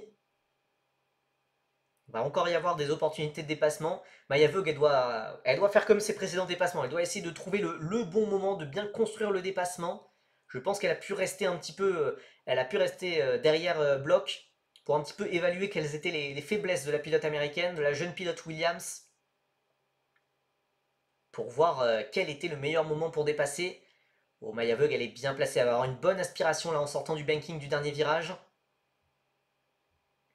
Ça va être un petit peu dur. Juste à l'aspiration, on le rappelle, on attaque le dernier tour. Est-ce qu'on va avoir un doublé néerlandais? Mailleveux qui va tenter peut-être. Non, il y a Bloch qui défend un petit peu, qui s'est un petit peu dégagé dans la zone de freinage. Mais de toute façon, Mailleveux n'y allait pas. C'était la principale opportunité de dépassement, hein. Ça va être plus compliqué de dépasser ensuite. Mailleveux, on rappelle, pilote d'expérience, hein, qui a déjà une victoire rookie en Freca. Plusieurs top 6, de nombreuses arrivées dans les points pour des équipes qui n'étaient pas censées jouer les points. Mailleveux qui pourrait être vraiment dans des championnats beaucoup plus cotés que la F1 Academy, qui est un championnat de F4. Et là, Mailleveux, elle se balade sur cette course. Est-ce qu'elle va se balader à tel point qu'elle pourra aller chercher la deuxième place? La défense de Block me paraît très bien. Après, l'IA Block a moins attaqué sur cette course, forcément. Mailleveux, elle a dû faire des dépassements. Mailleveux qui tente de prendre l'intérieur. Non, non, c'est un petit peu trop loin. Ça a peut-être un peu impressionné l'IA Block, qui va pas avoir une sortie de virage optimale, mais c'est dur de dépasser ici. L'IA Block va garder l'intérieur. C'était la principale opportunité de dépassement. Maintenant, c'est presque à fond jusqu'au bout. L'IA Block qui ferme toutes les portes. Elle ferme toutes les portes. Faudrait pas que ça compromette sa pointe de vitesse en ligne droite. Sur la ligne droite de départ-arrivée. En tout cas, ça c'est pas le souci de Nina Gadman, qui a été impériale, la pilote Prema qui va s'imposer à domicile pour son anniversaire. Joyeux anniversaire Nina, première victoire en F1 Academy devant Lia Block et Mailleveux qui va se contenter de la troisième place. Derrière, et la Lloyd, Chloé Chambers qui va grappiller un petit point sur Dorian Pain. Dorian Pain seulement 6ème, malheureusement, petite déception côté français pour la pilote Mercedes qui termine 6ème et marque 3 points devant Alicia Palmowski. Et c'est Emma Felbermayer, encore une fois. Alors, on n'a pas beaucoup parlé des pilotes derrière Dorian, mais Emma Felbermayer, rookie complète, hein, elle démarre en monoplace cette année. Emma Felbermayer, encore un point, franchement c'est à saluer pour la jeune pilote Sauber, que personne n'avait vu venir avant ce début de saison. Bon, voilà, côté français c'était pas la course attendue, hein. C'était pas la course attendue. Mais vraiment ce qui m'embête vraiment c'est ça, cette sorte, en sortie de virage, il n'y avait pas de rythme. Il faut impérativement que Dorian fasse un podium, voire gagne la course demain. Et il faut voir, attendez, ouais, je vais essayer de voir déjà un petit peu la météo à Pardon, la météo à Zandvoort. La course 2 est à 10h, 10h40. Ouais, il y a... Attendez, non. Il y a... Ouais, 20% de risque de pluie. Elle va partir 5ème demain. Et puis en fait, ce qui m'embête, c'est surtout Maya Vogue. Maya Vogue, elle part première. Elle a un rythme de fou furieux. C'est vrai que normalement, ça va être la grande favorite pour la victoire, hein. Euh, Normalement, il devrait pas trop y avoir de pluie. Ah, peut-être que la piste sera un petit peu humide. Il devrait pleuvoir autour de 6h du matin. Et ça pourrait avoir le temps de sécher. Pour avoir le temps de sécher. J'aimerais bien que ce soit des formules régionales et pas des F4. Bah non, c'est pas le but. Le but, c'est vraiment que ce soit des F4 pour que ce soit des pilotes comme Emma Felbermayer justement, qui sortent du karting. Et pour ça, pour moi, c'est vraiment très bien que ça soit pas comme la W Series et que ça soit des F4. C'est très bien. Maintenant, il y a des pilotes qui n'ont pas grand chose à faire là, et c'est le cas de Maya Vogue, c'est le cas de Dorian Pain aussi, qui ont déjà prouvé, enfin surtout Maya Vogue qui a déjà prouvé des choses en formule régionale. Maya Vogue n'a rien à faire dans un championnat de F4. Le problème, c'est que tu peux pas rouler à 15 ans. Oui, bah alors ça, je sais pas, il faut qu'il s'accorde dans le championnat, il faut qu'il s'accorde avec la FIA, il faut faire une dérogation, je sais pas. Mais, mais non, non, la saison de F1 Academy, elle est bien. Elle est bien, il y a beaucoup plus de jeunes pilotes rookies qui débarquent, comme Felbermayer, comme Larsen, qu'on a moins vu sur cette course, mais qui sont le pourquoi la F1 Academy existe. La F1 Academy, elle n'existe pas pour Dorian Pain, elle n'existe pas pour Amaya Veug, elle existe pour des pilotes qui sortent du karting, comme voilà, Larsen, Felbermayer, même en soi l'IA Block, hein, l'IA Block qui démarre en monoplace, même si elle est un petit peu plus, un petit peu plus âgée, l'IA Block elle a 18 ans, c'est pas non plus infamant pour démarrer en monoplace.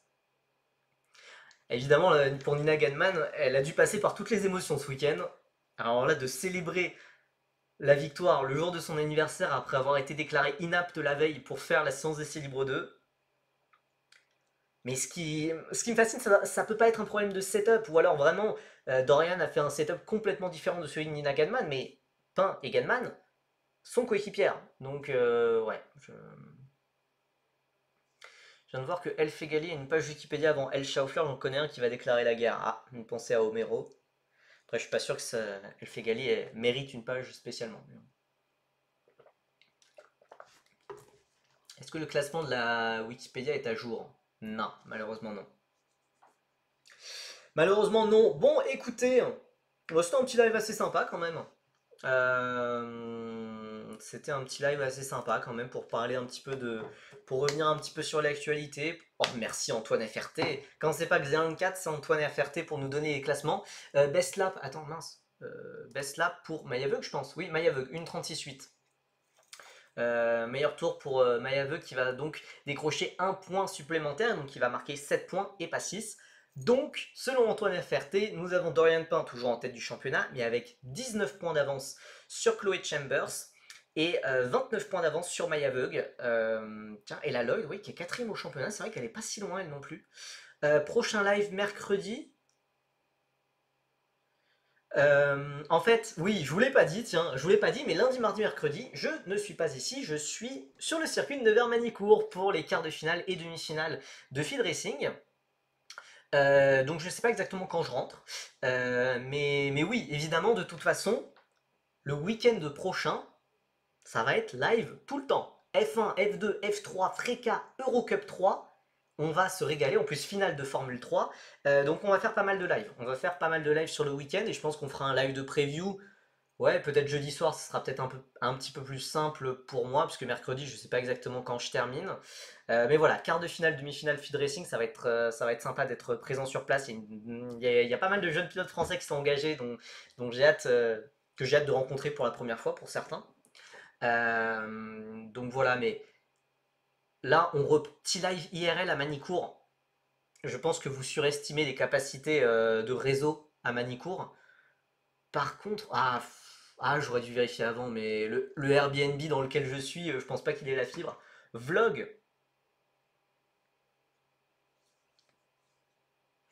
c'est pas évident. C'est pas évident puisque j'y vais tout seul. Je n'ai pas ma cadreuse. J'ai pas ma femme qui vient avec moi.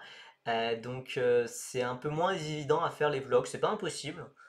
Après, faut que je vois. Faut que je vois ce qui peut se faire. Puis en soi, j'avais même tourné un vlog pour la F4 France à Manicourt, que je n'ai toujours pas tout monté, mais il y a les rushs. Il y a les rushs, mais à Manicourt pour la F4 France début août. J'avais tourné, j'ai enregistré quelque chose, mais voilà, il faudrait que je me tape la déterre pour faire le montage, mais c'est long, hein. C'est long, hein. Je sais pas comment, genre, Lena Situation a fait pour faire des vlogs tous les jours. Moi, j'ai pas la force pour ça, hein. Euh, Bah, je pense après, moi, à Field Racing, je vais surtout parler de ceux qui vont réussir à se qualifier pour la finale, hein. Et j'espère peut-être un petit article qui débouchera pour Auto Hebdo là-dessus. Mais d'ailleurs, au cas où, attendez, on le voit pas, on le voit pas. N'hésitez pas à voir, vous voyez bien dans le décor, vous voyez bien le dernier Auto Hebdo, il y a un article très intéressant d'une interview que j'ai faite avec Matteo Spirgel, le champion d'Europe de karting à seulement 18 ans, Pourquoi seulement 18 ans? Parce que évidemment c'est une catégorie faite pour les adultes. Il a remporté la F1 du karting, la catégorie reine du karting à seulement 18 ans. Il a terminé le game dans le karting et il s'apprête à passer probablement en GT ou probablement voilà, en tout cas en voiture. C'est un championnat qui avait été remporté par Verstappen en 2013 et c'est le premier français, Mathéo Spirgel, à remporter ce championnat. Donc voilà, si vous voulez le découvrir, n'hésitez pas à aller lire l'article en ligne, mais il y a un paywall, faut quand même payer, ou alors à acheter l'Auto Hebdo. Il y a plein d'articles très intéressants avec Jules Gounon, sur la bataille Piastri-Norris, sur plein de choses. Donc voilà, n'hésitez pas en tout cas.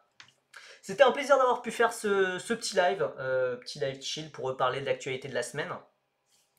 D'ailleurs, Cochet il va faire de la F4 espagnole vu qu'il arrête feed.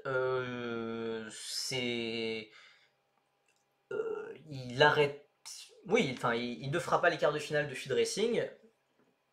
Et a priori, il fera pas de la F4 France. Et normalement, il devrait plutôt faire de la F4 espagnole. Mais voilà, je ne sais pas s'il y a des deals finalisés, s'il y a des journées de test, si voilà, ça, je ne sais pas. Mais a priori, l'objectif premier de Louis Cochet, c'est de faire de la F4 espagnole, ouais. Bon écoutez, merci beaucoup d'avoir été aussi nombreux sur ce live, c'était très chouette, toujours, comme toujours, d'échanger avec vous, et bah nous on se dit à mercredi soir ou à jeudi soir, mais en tout cas, grosse preview F1, F2, F3, Freca Eurocup 3, on va se régaler. Merci beaucoup à tous et très bonne journée de course. Et on n'oublie pas, Isaac Hadjar, quatrième en qualif, ça régale. Bye bye.